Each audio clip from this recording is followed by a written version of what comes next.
Fala galera, tudo bem?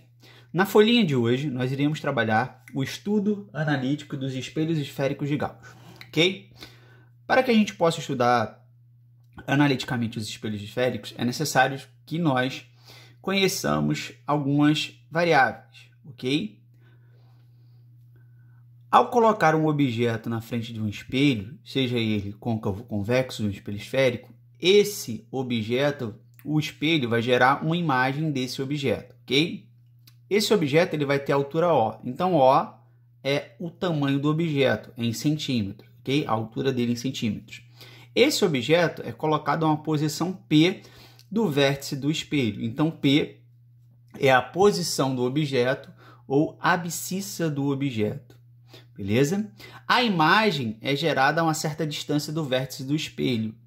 A posição da imagem em relação ao vértice do espelho é dada pela letra P', ok? Então, P' é posição da imagem ou abscissa da imagem. Todo espelho tem uma distância focal, ok? Então, F vai ser a distância focal.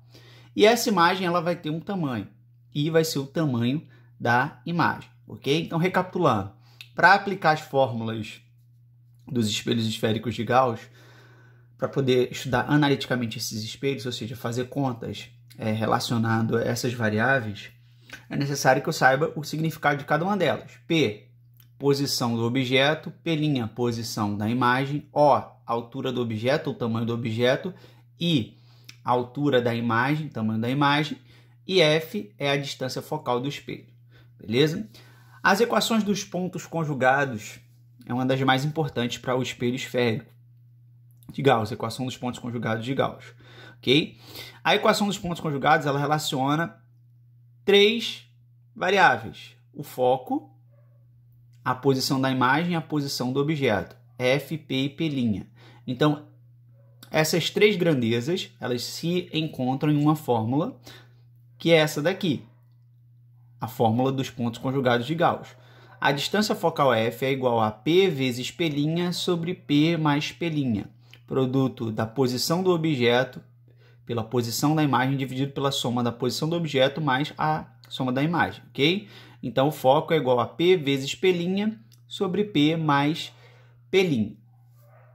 Nós percebemos, ao estudar os espelhos esféricos, que eles podem ampliar a imagem, ok? Ou seja, aumentar ou diminuir. A ampliação ela pode ser acima de 1, a imagem vai ser maior que o objeto, abaixo de 1, né, 0,5, a ampliação vai ser, a imagem vai ter um tamanho menor que o objeto, como a gente viu aqui. Ó. Lembra desse resumex da construção de imagem? Bem, você tem várias posições para o objeto e dependendo da posição que o objeto esteja, você tem uma imagem de tamanho diferente, ok? Então, olha só. Para relacionar o tamanho da imagem, a gente calcula a ampliação, representada pela letra A maiúscula. De que maneira que a gente pode calcular a ampliação ou aumento linear transversal? São três maneiras. Eu posso obter a ampliação dividindo o tamanho da imagem pelo tamanho do objeto. A ampliação pode ser calculada pela razão entre as posições da imagem do objeto, A igual a menos P' sobre P. Ou ainda, eu posso encontrar a ampliação através dessa fórmula, A igual a F sobre F menos P. A distância focal sobre o foco menos a posição do objeto, ok? Então, são essas equações que eu vou utilizar nos problemas de estudo analítico de espelhos esféricos de Gauss, beleza? A seguir, eu vou mostrar um resumo e o estudo de sinais.